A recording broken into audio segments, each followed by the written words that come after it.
सोन्याची लंका अशी ओळख असलेल्या श्रीलंकेवर आर्थिक संकटाचं सावट पसरलंय। आर्थिक परिस्थितीसह श्रीलंकेची राजकीय स्थिती सुद्धा बिकटच झाली आहे। 2 वर्षांपूर्वी माजलेल्या अराजकतेनंतर शनिवारी 21 सप्टेंबरला श्रीलंकेत राष्ट्राध्यक्षपदाची निवडणूक होते। राजपक्षे कुटुंबाला सत्तेतून हद्दपार केल्यानंतरची ही निवडणूक असल्यानं ही निवडणूक ऐतिहासिक मानली जाते।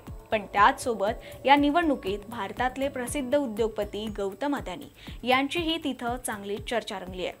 निवडणूक श्रीलंकेची असताना अदानींची चर्चा रंगण्यामागचं कारण काय हेच या व्हिडिओतून समजून घेऊ। पण व्हिडिओला सुरुवात करण्यापूर्वी तुम्ही मटाचं इंटरनॅशनल चॅनल अजूनही सबस्क्राइब केला नसेल तर लगेच सबस्क्राइब करा। श्रीलंका हे भारताच्या दक्षिणेस असलेलं एक छोटं बेट आहे। चारी बाजूनं समुद्र आणि निसर्गाची अपरंपार कृपा असलेला हा छोटासा देश।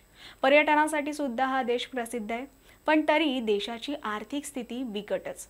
बांगलादेशच्या पूर्वी 2022 साली श्रीलंकेत अशी राजकीय अराजकता निर्माण झालेली। इथल्या राष्ट्राध्यक्षांनाही देश सोडून जावं लागलं होतं। त्यानंतरही देशाला आर्थिक समस्येचा सामना करावा लागलाच। महागाई प्रचंड वाढली, लाखो लोकांच्या नोकऱ्या गेल्या, मूलभूत गरजांसाठी सुद्धा नागरिकांना संघर्ष करावा लागला। पण 2 वर्षांनीही देशाची परिस्थिती फार काही सुधारली नाही।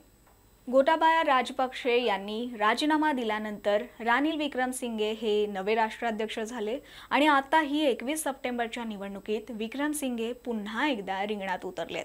मात्र यावेळेस त्यांच्या समोर तगडं आव्हान आहे। नॅशनल पीपल्स पॉवरचे उमेदवार अनुरा कुमारा दिसानायके हे राष्ट्राध्यक्षपदासाठी स्ट्रॉंग चेहरा मानले जात आहेत।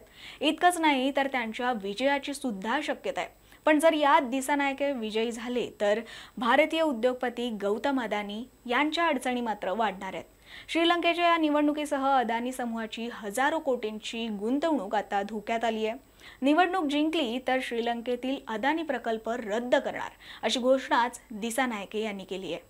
निवडणुकीपूर्वी त्यांनी केलेल्या या घोषणेनं गौतम अदानी यांचं टेन्शनच वाढलंय।